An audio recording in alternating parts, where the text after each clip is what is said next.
It was a night the Tyneside will never forget.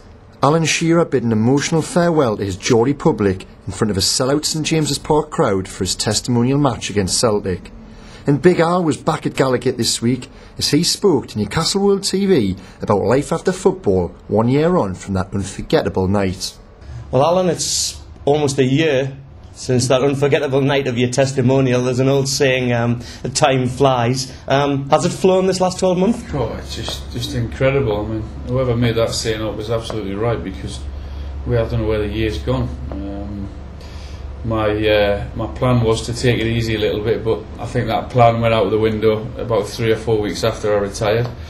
I've probably been more busier this year than I've ever been, but having said that, I've been to some fantastic countries, a lot of it with the ambassadorial role with Umbro, into America and Australia and New Zealand, and I'm off to Canada next month, so it's been hectic, but it's been enjoyable.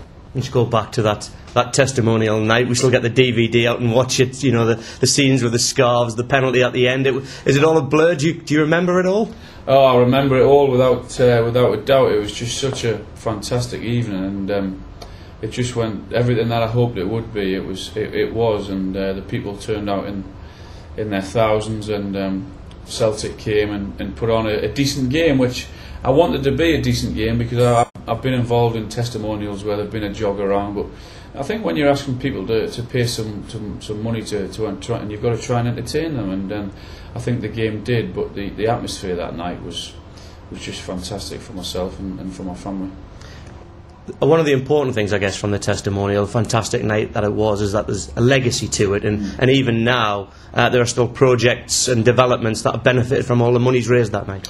Yeah, that was the great thing to come out of it, really. I mean, I mentioned the people about paying good money, which they did, but I think the easy part for me was deciding to give it all to charity. The hard part was deciding which charities to give it to, and there's been quite a few that have benefited, and they're all very, very important ones in their own right.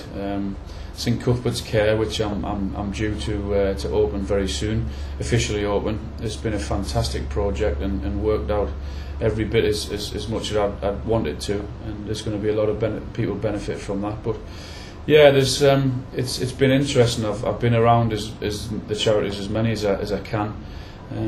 But they've all been worthwhile and satisfying, I guess. Then that at the end of a 10-year career, you can see, what you achieved on the pitch has helped a lot of other people off the pitch. Well, that's important. I mean, because I'm fortunate. I lived my dream. I was able to play for the club I supported, and I was able to score lots of goals for them. And now I'm sort of on the other side. I'm one of the fans, if you like, although I'm working in the media.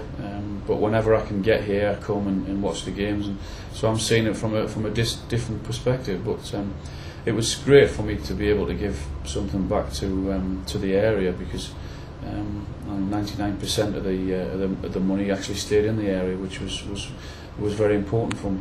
It was the last time you pulled on the black and white shirt. You said you wouldn't know how you would feel come August. The start of a new career, if you like. I guess you didn't miss pre-season training, though.